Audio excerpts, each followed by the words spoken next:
Bismillahirrahmanirrahim. Qala al-muallif Sayyid Muhammad bin Ali al-Maliki rahimahullahu ta'ala wa nafa'ana bi ulumihi fid darin amin. Qul subhanaka la ilma lana illa ma 'allamtana innaka antal alimul hakim. Rabbi shrah li sadri wa yassir li amri wa hlul 'uqdatam min lisani yafqahu qawli. Lan qal at-targhibu fil wudu'i wa fi isbaghihi wa italatil ghurrah wa ma yuqalu ba'dal wudu'. Jadi sekarang ini, sore ini kita akan membahas sedikit tentang anjuran berwudu. Dan di dalam menyempurnakan wudu, khususnya melebihi daripada basuhan yang wajib. Serta doa-doa setelah wudu. Allah Subhanahu wa taala berfirman, "Ya ayyuhalladzina amanu, idza qumtum ila sholati faghsilu wujuhakum wa aydiyakum ilal marafiq wamsahu bi ru'usikum wa arjulakum ilal ka'bain." Ya ayyuhalladzina amanu, wahai orang-orang yang beriman, apabila kalian akan mendirikan sholat, maka basuhlah wajah kalian, kedua tangan kalian sampai siku, dan usaplah sebagian kepala, kemudian kaki sampai mata kaki. Rukun iman, rukun wudu itu ada 6. 4 ini daripada membasuh wajah, tangan, sebagian kepala dan kaki sampai mata kaki, dalilnya tadi.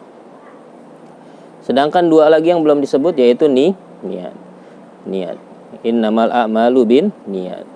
Jadi niat itu diambil dalilnya dari hadis tadi. Innamal a'malu bin niat. Jadi niat dulu, setelahnya tertib yang terakhir.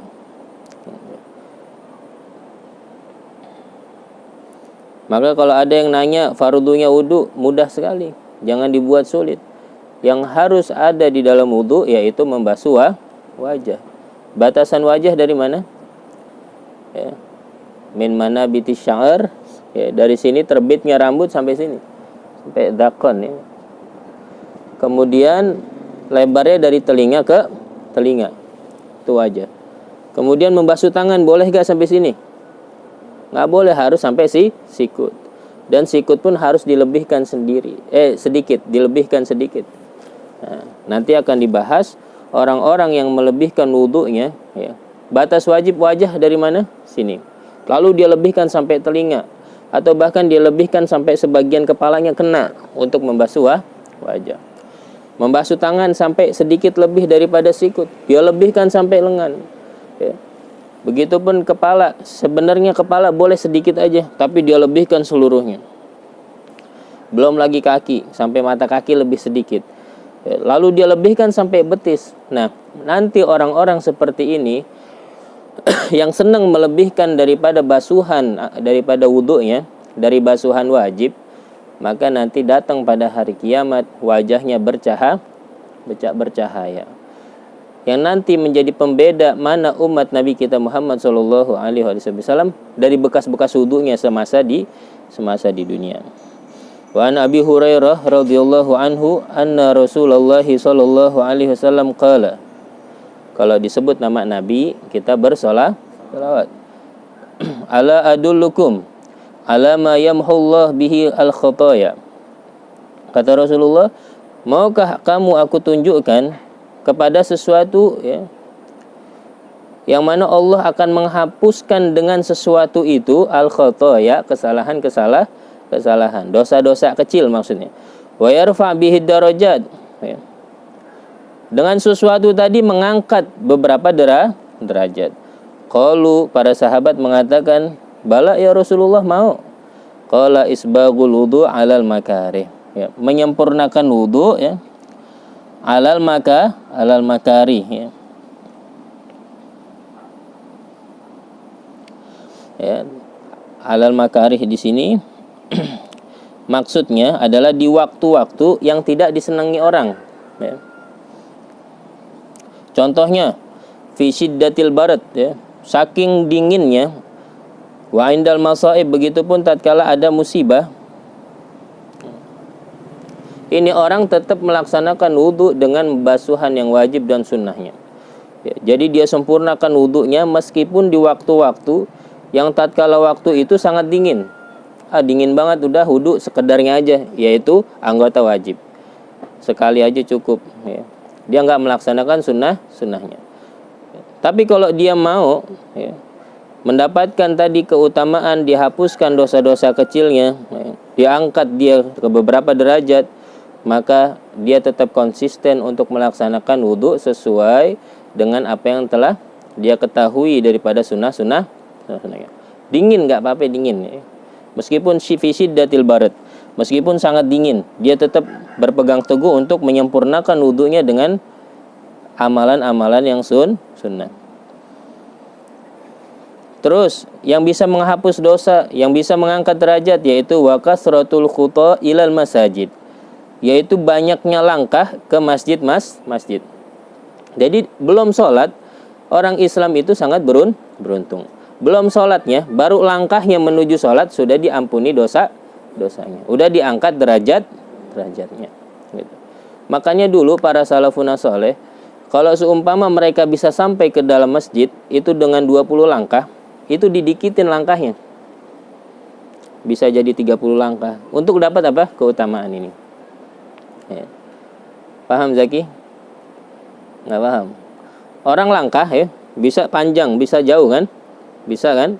Tapi dia sedikitkan untuk mendapatkan keutamaan langkahnya orang yang pergi ke masjid itu mendapatkan keutamaan tadi ya. Tadinya 20 langkah nyampe masjid, dia sedikitkan langkahnya, dia pendekkan langkahnya supaya terhitung banyak. Wantidharus shalah ba'da shalah. Kemudian amalan juga yang bisa menghapus dosa-dosa kecil, mengangkat daripada derajat ya, beberapa derajat, dia itu mau menunggu sholat setelah sholat ya. Habis sholat maghrib dia baca surat Yasin misalnya, Waqiah, atau dia belajar taklim, menunggu, niatin juga untuk menunggu sholat isya ya. Habis sholat asar begini, misalnya dia ngafal Quran ya, di sini misalnya, niatin juga sambil nunggu sholat maghrib, seperti itu. Nah, orang-orang yang seperti itu, yang dia menunggu waktu datangnya sholat, setelah sholat, maka dia juga dihapuskan daripada dosa-dosanya. Manusia itu tidak luput dari kesalahan dan dosa. Semua memiliki dosa. Nabi kita Muhammad sallallahu alaihi wasallam mengatakan dalam hadisnya, kullu bani Adam khata'un. Setiap manusia pasti punya salah. Wa khairul khata'in at-tawwabun. Sebaik-baik yang berbuat salah adalah mereka yang mau bertaubat kembali kepada Allah Subhanahu wa taala. Ya. Sebanyak apapun kita jatuh ke dalam kesalahan, jangan putus asa untuk bertaubat. Kadang setan itu datang lalu membahasakan seperti ini. Udah ente mah banyak salah. Ntar juga besok ente dosa lagi. Ntar juga ente jatuh lagi ke dalam kubang maksiat. Udah nggak usah tobat. Ya. Itu setan supaya kita putus asa. Jangan sampai putus asa dari rahmatnya Allah Subhanahu wa taala. Seorang hamba apabila datang kepada Allah Subhanahu wa taala dengan kesalahan satu gunung, maka Allah akan menerima menyambut dengan 2 gunung atau bahkan dengan lebih daripada itu dengan ampunan. Jadi jangan pernah kita putus asa dari rahmatnya Allah Subhanahu wa taala.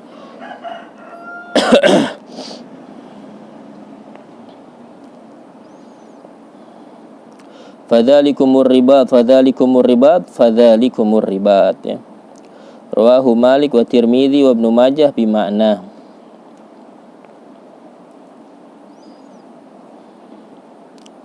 Pegang teguh ya, artinya pegang teguh hal itu ya. Seperti itu. Wa anhu aidan qala sami'tu Rasulullah sallallahu alaihi wasallam yaqul ummati. Aku mendengar Rasulullah sallallahu alaihi wasallam bersabda, ummati, umatku, yud'auna yaumal qiyamah, nanti akan dipanggil pada hari kiamah gurran muhajjalina min atharil wudu. Ya. Bersinar wajahnya ya.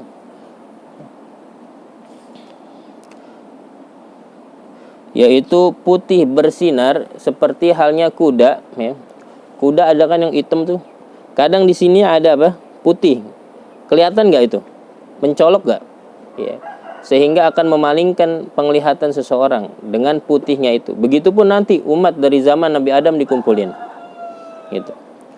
Nah, umatnya Nabi Muhammad yang senang nantinya melebihkan daripada basuhan wudhunya yang Anda sebutkan tadi, itu seperti mencoloknya warna putih yang ada di kuda tadi.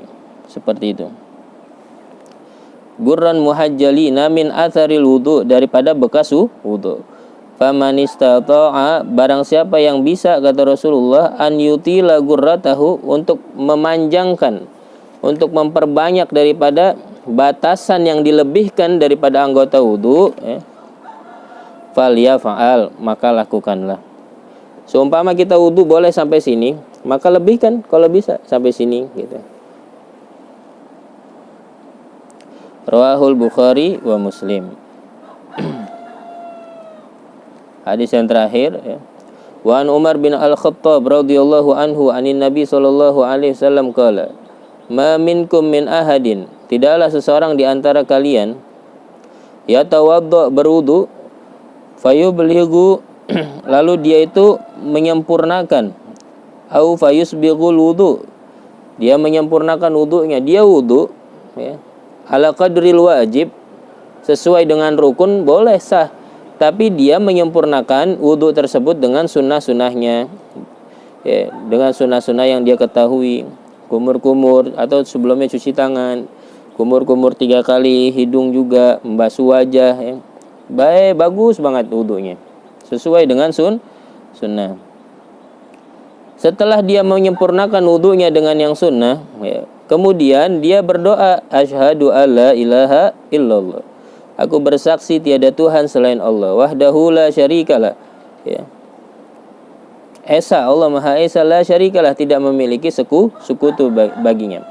Wa asyhadu anna sayyidana wa asyhadu anna Muhammadan abduhu wa rasuluh, dan aku bersaksi bahwasannya Nabi Muhammad adalah hambanya Allah dan rasulnya. Baca doa begitu, ini konteks hadisnya ya. Illa, kecuali futihat lahu abwabul jannah, langsung dibuka pintu surga ya. Ats-tsamaniyah, yang 8, yadkhulu min ayyi hasya. Rawahu Muslim wa Tirmidzi.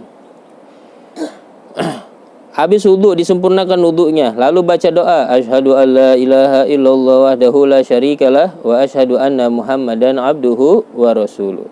Dibuka langsung pintu surga yang 8, dia boleh masuk dari mana saja pintu yang dia mau. ya dari pintu yang 8 tersebut. Dalam riwayat yang lain ya, riwayat Imam Muslim dan Al-Imam At-Tirmidzi ditambahin Allahumma ja'alni minat tawwabin wa ja'alni minal mutatahhirin. Kalau dulu kita pernah belajar di kitab apa? Bidayah ya. Bidayatul Hidayah ya. Ada tambahannya juga ya. Asyhadu an la ilaha illallah wa la syarikalah wa asyhadu anna Muhammadan abduhu wa rasuluh. Terus Duhu wa rasuluh subhanakallahumma ya wa bihamdika amiltu su'an wa dhalamtu nafsi astaghfiruka wa natubu ilaika faghfirli innaka antat tawwabur rahim. Allahumma ja'alni minat tawwabina wa ja'alni minal mutatahhirin wa ja'alni min ibadika salihin wa ja'alni saburan syakura wa ja'alni adzkuruka dzikran katsira wa usabbihuka bukratan wa asila. Nah, itu diamalin yang di bidayah. Juga ada tambahannya. Keutamaannya itu doa tadi ya, ada tambahan seperti itu. Nanti doa tersebut dibingkis, diikat, ditaruh di bawah arsy sampai hari kiamat ya. Itu doa akan bertasbih kepada Allah Subhanahu wa taala sampai hari kiamat. Pahalanya buat kita. Ya.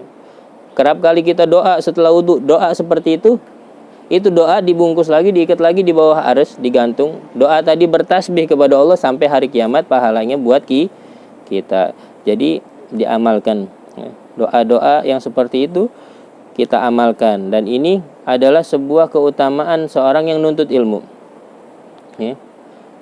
Ada orang yang nggak menuntut ilmu, dia nggak tahu keutamaan seperti ini ya. Sama-sama wudunya, dia sholat wudu, tapi dia doa kadang tidak dilakukan ya.